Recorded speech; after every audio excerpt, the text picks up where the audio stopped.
warahmatullahi wabarakatuh. Halo sahabat BP Batam. Selamat datang dalam program Ngobras, ngobrol bareng Humas edisi Ramadan. Bersama saya Cindy Claresta. Sahabat BP Batam, pada episode kali ini kita akan mendengarkan tausiah Ramadan bersama Ustadz Muhid Marzuki dengan tema kemaslahatan zakat. Assalamualaikum Ustadz, bagaimana kabarnya hari Alhamdulillah ini? Luar biasa, baik. Alhamdulillah baik. Baik Ustadz, untuk itu boleh langsung tausiah Ramadan dengan tema kemaslahatan zakat. Kepada Ustadz, disilahkan. Assalamualaikum warahmatullahi wabarakatuh. Sahabat BP Batam yang berbahagia, yang dirahmati Allah SWT. Ramadan penuh dengan berkah, penuh dengan kenikmatan. Di bulan Ramadan, iman seseorang naik setinggi-tingginya. Karena ibarat sinyal HP, HP-nya mereknya bagus, sinyalnya bagus, kuotanya full. Sehingga ketika mengecas, mengupdate atau mendownload sesuatu itu sangat kencang. Begitu juga dengan hati kita. Di bulan suci Ramadan itu hati kita sangat tinggi nilai keimanannya. Maka ketika saat itu kita barengi dengan berzakat, maka saat itu juga maka nilainya akan bisa dipertahankan sampai Ramadan yang akan datang. Salah satu manfaat zakat sebagaimana firman Allah SWT adalah kaila yakunu daulatan bainal aghniyai, agar putaran ekonomi berputar tidak hanya memutar kepada orang-orang yang kaya saja. Kaila yakunu daulatan bainal aghniyai minkum. Jadi kalau kita melaksanakan zakat, zakat itu diberikan kepada amil diberikan kepada fakir miskin, kepada yang berhak menerimanya, maka putaran ekonomi tidak hanya berhenti di orang yang agniya saja, orang-orang kaya saja. Kenapa? Karena salah satu fungsi zakat adalah berfungsi menyeimbangkan antara orang yang mampu dengan yang tidak mampu. Keseimbangan dalam hal berkaitan dengan mendekatkan diri kepada Allah SWT. Orang yang kaya, dia memberikan haknya. Begitu orang yang miskin juga mengambil haknya. Sama-sama memiliki hak sehingga menjadi seimbang. Kemudian manfaat berzakat selanjutnya yaitu merajut tali kasih. Merajut cinta kasih sesama manusia. Terkadang ketika kita sudah berzakat, maka disinilah orang yang mestinya jauh bisa menjadi dekat. Orang yang mestinya tidak peduli bisa menjadi peduli. Di sanalah rajutan cinta kasih itu tumbuh karena adanya kaitan saling mengisi ya, saling memberi dan menerima, dalam artian adalah itu jalinannya yang sangat kuat. Disitulah manfaat zakat itu bernilai di hadapan manusia. Memang yang menggetarkan, yang menjadikan orang itu suka, orang menjadi simpatik dan semuanya adalah Allah SWT. Dengan kita berzakat, Allah akan getarkan manusia atau orang-orang yang memang memiliki ketidakcukupan harta di sana sehingga orang itu menjadi tersentuh, menjadi terenyuh dan sebagainya. Itu adalah salah satu manfaat berzakat yang sangat luar biasa. Baik Ustadz. Baik Ustadz, ini ada beberapa pertanyaan dari sahabat BP Batam yang sudah kami rangkum Ustadz. Terima kasih. Pertanyaan pertama Ustadz, apakah berzakat hanya boleh dengan uang atau ada cara lain Ustadz?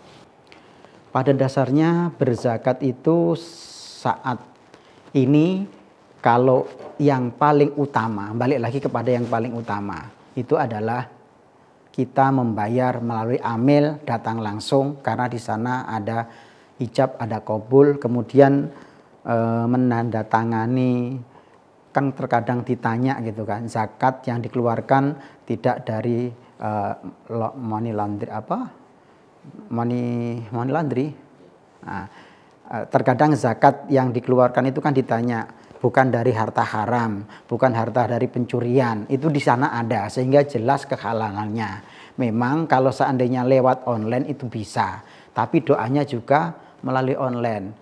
Di Basnas Kota Batam biasanya kami setiap hari Jumat pagi itu zakat yang dikumpulkan selama seminggu ini itu sekian juta. Kemudian kita setelah baca Yasin bersama-sama kita doakan kepada para muzaki yang membayarkan zakat. Karena kalau lewat online nanti kan ya apa istilahnya itu hanya sekedar pemberitahuan. Jadi untuk meyakinkan bahwa apa yang kami lakukan itu kan begitu kita menerima zakat kan kita harus mendoakan. Walaupun secara online juga kita sudah jawab dengan doa, tetapi kan untuk meyakinkan lebih bahwa apa yang kami lakukan tidak salah, setiap Jumat pagi kita ada khusus doa untuk para muzaki sehingga apa yang kita lakukan itu benar-benar sesuai dengan syariat Islam. Bahkan kalau misalnya dengan uang langsung, itu nilainya tadi itu, doanya kan langsung seketika saat itu. Nah kalau sekarang kan memang sudah bisa pakai barcode, bisa pakai SMS banking atau bisa pakai e-banking dan sebagainya. Itu semuanya memang memudahkan. Tetapi kalau seandainya ada kesempatan sebaiknya hadir. Kalau tidak ada ya ada tulisannya itu jemput zakat, itu kan dari penerima zakat atau dari amil itu datang ke sana untuk menjemput dan kemudian langsung mendoakan. Jadi boleh dengan pakai selain uang, tetapi tidak boleh dalam bentuk makanan, dalam bentuk misalnya pakaian, itu tidak boleh. Misalnya begini, saya berniat zakat selama Ramadan saya ngasih makan 50 orang setiap hari, dibuat zakat, itu tidak sah zakatnya. Karena apa? Karena dia bukan dalam bentuk uang. Tapi kalau karena itu nanti jatuhnya sedekah amah, sedekah yang umum. Jadi kan ada di antara warga kita yang pas Ramadan itu dia memang sengaja memberi makan kepada orang yang berpuasa, niatnya zakat dia udah dihitung sendiri, diserahkan sendiri. Nah itu tidak sah karena dia harus ada yang menerima dan ada yang memberi zakat, ada yang menerima, ada yang mendoakan. Jadi kalau tidak dengan uang ya dengan itu tadi bukan langsung maksudnya, tapi sebenarnya nilai uang boleh gitu. Nilai uang ya? Boleh. Baik Ustadz, ada satu pertanyaan lagi nih Ustadz. Saat ini kita banyak melihat tokoh publik, selebriti atau masyarakat lainnya mempublikasikan kegiatan amal di sosial media. Hal seperti itu apakah tidak apa-apa Ustadz? Dalam Islam itu memang semuanya itu yang penting mutawasid, tengah-tengah. Ketika kita mendapatkan ujian, apa sikap kita? Ketika kita mendapatkan nikmat, apa sikap kita? Baik buruk itu ada caranya. Ada bagaimana caranya agar bernilai ibadah. Ketika kita publish, maka niatnya adalah fastabiqul khairat, berlomba-lomba dalam kebaikan. Kalau niatnya berlomba-lomba dalam kebaikan, maka itu diperintah Allah Subhanahu wa taala. Berarti walaupun kita publish, walaupun kita letakkan atau kita di sosmed kita letakkan di sosial media atau kita buat status dan sebagainya di sosial media, ya memang niat hanya dalam hati, yang tahu hanya kita dan Allah, tapi setidaknya agar aman ya kita mengikat kepada Allah memerintahkan untuk berlomba-lomba dalam kebaikan. Sudah saya niatnya kebaikan. Terserah orang lain itu menilai apa, yang penting niatnya adalah untuk berlomba-lomba kebaikan. Kalau dinilai nanti tidak ikhlas, pamer, itu masing-masing. Urusannya individu, bukan kita yang menilai. Terkadang orang itu salahnya begini. Ikhlas itu hati. Dinilai dengan fisik itu tidak akan kena. Nanti ada macam humor gitu ya. Ustadz kan ikhlas. Kalau ikhlas kan ya harus seikhlasnya dikasih, misalnya seperti itu.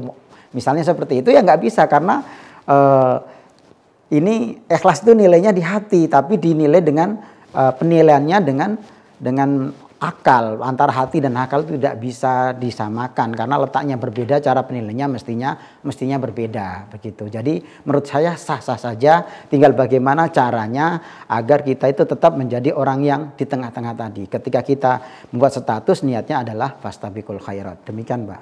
Baik Ustadz. Terima kasih banyak Ustadz atas tausiahnya. Semoga apa yang disampaikan dapat bermanfaat untuk kita semua. Amin amin ya rabbal alamin.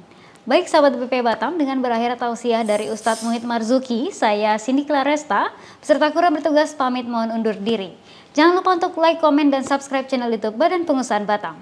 Sampai jumpa di episode Ngobras selanjutnya. Wassalamualaikum warahmatullahi wabarakatuh.